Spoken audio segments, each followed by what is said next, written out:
Hello students, good morning. Myself Dr. Anil Kumar, Associate Professor of Geography, Pandit Naikram Sharma Government College, Rohtak. Today's my topic is plate tectonic. पहले हम plate की introduction के बारे में बात करते हैं। पृथ्वी का जो बाह्य भाग है वो दृढ़ चट्टानों से बना हुआ है। इन दृढ़ खंडों को प्लेट कहते हैं। इन प्लेटों की मोटाई 100 किलोमीटर तथा क्षेत्रफल कई हज़ार वर्ग किलोमीटर तक होता है। पृथ्वी का स्थलमंडल कई प्लेटों में बटा हुआ है। किसी भी प्लेट की परपट्टी महाद्वीपीय, महासागरीय अथवा दोनों प्रकार की हो सकती है। सभी प्लेटें स्वतंत्र रूप से दुर्बलता मंडल में विभिन्न दिशाओं में भ्रमण कर रही हैं।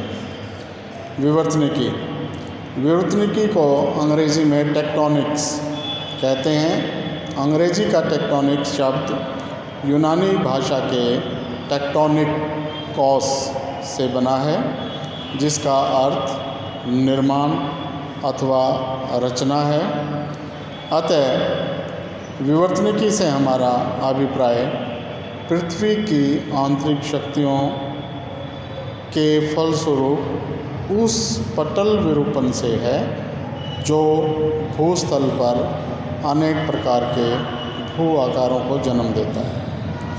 प्लेट विवर्तनिकी प्लेटों की गति से उत्पन्न होने वाली विवर्तनिकी को प्लेट विवर्तनिकी कहते हैं। इस समय प्लेट विवर्तनिकी सिद्धांत सबसे महत्वपूर्ण सिद्धांत है, जिसने आधुनिक वैज्ञानिक चिंतन पर गहरी छाप छोड़ी है। इस सिद्धांत की सहायता से हम महाद्वीपों की उत्पत्ति, उनकी वर्तमान स्थिति, समुद्र आदि स्थल का विस्तार, पर्वतों का निर्माण, गहरी समुद्री खाइयों, समुद्री बेसिनों, भूकंपों, ज्वालामुखियों और भूपटल पर पाई जाने वाली अनेक प्रकार की आकृतियों के संबंध में जानकारी प्राप्त कर सकते हैं। इनके भ्रमण के लिए ऊर्जा पृथ्वी के आंतरिक भागों में ऊष्मा की विभिन्नता के कारण विभिन्न संवहनीय धाराओं से प्राप्त होती है। प्लेट सीमाएं अथवा सीमांत क्षेत्र प्लेटों के सापेक्ष संचालन के आधार पर 3 प्रकार की प्लेट सीमाओं अथवा सीमांत क्षेत्रों की रचना होती है। ये 3 प्रकार के होते हैं। नंबर 1, अपसरण क्षेत्र। कुछ ऐसी प्लेटें जो एक दूसरे से दूर जाती हैं, इन्हें अपसारी प्लेट कहते हैं। ये प्लेट रचनात्मक किनारों का निर्माण करती हैं। विश्व में अधिकांश अपसारी किनारे महासागरीय मध्यकटकों के साथ साथ हैं। इन किनारों के साथ पृथ्वी के भीतरी भाग से लावा निरंतर ऊपर की ओर उठता है। इसका डायग्राम ये है।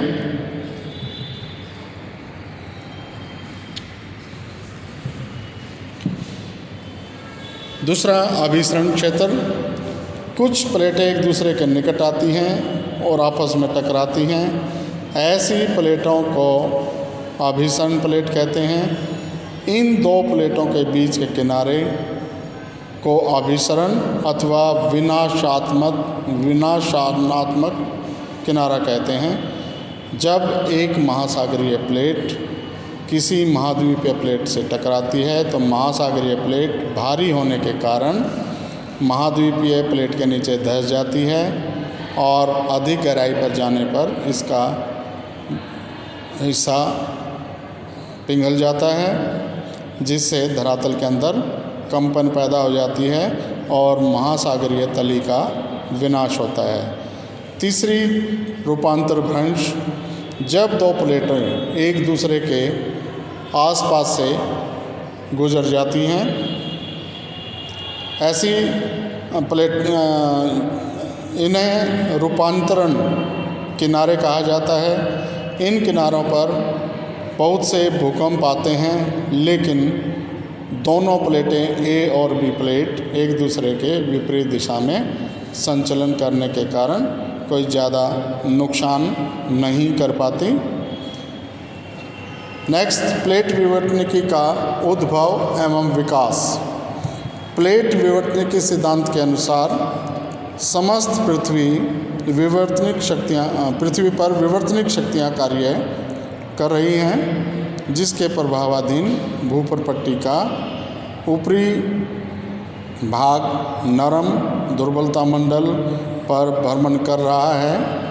प्लेट शब्द का प्रयोग सबसे पहले विल्सन टूजो ने सन 1965 में किया था और 1967 में मैककनी तथा पार्कर ने यह बताया कि महासागरीय नीतल की चट्टानें मध्य महासागरीय कटक के निकट कम आयु की होती हैं और इनका विनाश होता है। सन 1968 में प्रिंसटन विश्वविद्यालय के W.J. मॉर्गन ने पहली बार प्लेट विवर्तनिकी सिद्धांत के रूप में प्रस्तुत किया। उनके संपूर्ण पृथ्वी को 20 प्लेटों में बांटा और इनमें 6 बड़ी प्लेट और कुछ छोटी प्लेटें हैं। सन 1984 में A.N. स्ट्रालर तथा A.H. स्ट्रालर ने विश्व का मानचित्र तैयार किया, जिसमें 12 प्लेटें दिखाई, जिनका संक्षिप्त विवरण इस प्रकार है। Number 1, Antarctica plate. नंबर 2, उत्तरी अमेरिकी प्लेट। नंबर 3, दक्षिणी अमेरिकी प्लेट। नंबर 4, प्रशांत महासागरीय plate. Number 5, Indo Australian plate. Number 6, अफ्रीकी प्लेट और नंबर 7, यूरेशियाई प्लेट। और इसके अतिरिक्त कुछ छोटी प्लेटें जिनका विवरण कुछ इस प्रकार है। कोकोस प्लेट, यह प्लेट मध्यवर्ती अमेरिका और प्रशांत महासागरीय प्लेट के बीच में स्थित है। नाज़का प्लेट, दक्षिणी अमेरिका व प्रशांत महासागर के बीच स्थित है। अरेबियन प्लेट, इसमें अधिकतर अरब प्रायद्वीपीय का भूभाग सम्मिलित है। फिलीपीन प्लेट, यह एशिया महाद्वीप और प्रशांत महासागरीय प्लेट के बीच स्थित है। कैरोलिन प्लेट, यह न्यू गिनी के उत्तर में फिलीपियन व इंडियन प्लेट के बीच स्थित है। और 6, फ्यूजी प्लेट, यह ऑस्ट्रेलिया के उत्तर पूर्व में स्थित है। एंटार्क्टिक जो मुख्य प्लेट है वह समस्त अंटार्कटिका महाद्वीप और इसके चारों ओर फैले हुए महासागरीय भूभाग पर विस्तृत है। उत्तरी अमेरिकी प्लेट, इसमें उत्तरी अमेरिका, मध्य अटलांटिक कटक और अटलांटिक के पश्चिमी भाग में विस्तृत है। कैरेबियन द्वीप इसे दक्षिणी अमेरिकी प्लेट से अलग करते हैं। दक्षिणी अमेरिकी प्लेट, यह दक्षिणी अमेरिकी महाद्वीप तथा दक्षिणी अटलांटिक के पश्चिमी भाग में मध्य अटलांटिक कटक तक फैली हुई है।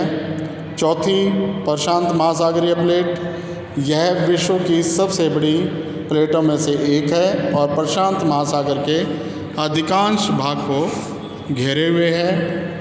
पाँचवीं, इंडो ऑस्ट्रेलियन प्लेट, यह महाद्वीपीय तथा महासागरीय दोनों ही प्रकार की प्लेट हैं और अधिकांश भारत, समस्त ऑस्ट्रेलिया और हिंद महासागर के अधिकांश भाग में फैली हुई है। छठा, अफ्रीकी प्लेट, यह बहुत ही स्थिर प्लेट है और समस्त अफ्रीका, दक्षिणी अटलांटिक महासागर का पूर्वी भाग तथा हिंद महासागर का कुछ भाग पर विस्तृत है। सातवां है यूरेशियाई प्लेट, यह मुख्य रूप से महाद्वीपीय प्लेट है। ये यूरोप और एशिया के विस्तृत भाग में फैली हुई है। प्लेट संचरण के कारण 20वीं शताब्दी के आरंभिक चरणों में महाद्वीपीय विस्थापन सिद्धांत को स्वीकार करने में सबसे बड़ी बाधा यह थी कि विद्वान यह नहीं समझ पा रहे थे कि सियाल के बने हुए महाद्वीप सीमा पर कैसे तैरते हैं और उसे विस्थापित करते हैं। उस समय विद्वानों का यह विचार था कि महासागरीय भूप्रपट्टी बैसाल्टिक स्तर का ये विस्तार है। आर्थर होम्स ने सन 1928 में ग्लासगो की भूगर्भिक society geological society of Glasgow में भाषण देते हुए इस समस्या का हल सुझाया और उन्होंने बताया कि अधोप्रपट्टी संवहन धाराएँ तापीय समुद्र धाराएँ की क्रियाविधि आरंभ करती है जो प्लेटों के संचलन के लिए प्रेरक बल का कार्य करती है। उष्ण धाराएं ऊपर उठती हैं, वे जैसे ही भूपृष्ठ पर पहुंचती हैं वे ठंडी हो जाती हैं और नीचे की ओर चलना शुरू कर देती हैं। इस प्रकार यह संवहनीय संचलन भूप्रपट्टी प्लेटों को गतिशील करता है और स्थलमंडल की प्लेटें नीचे स्थित अधिक गतिशील एस्थेनोस्फेयर पर तैरती हैं और संचलन के कारण सदा गतिशील रहती हैं।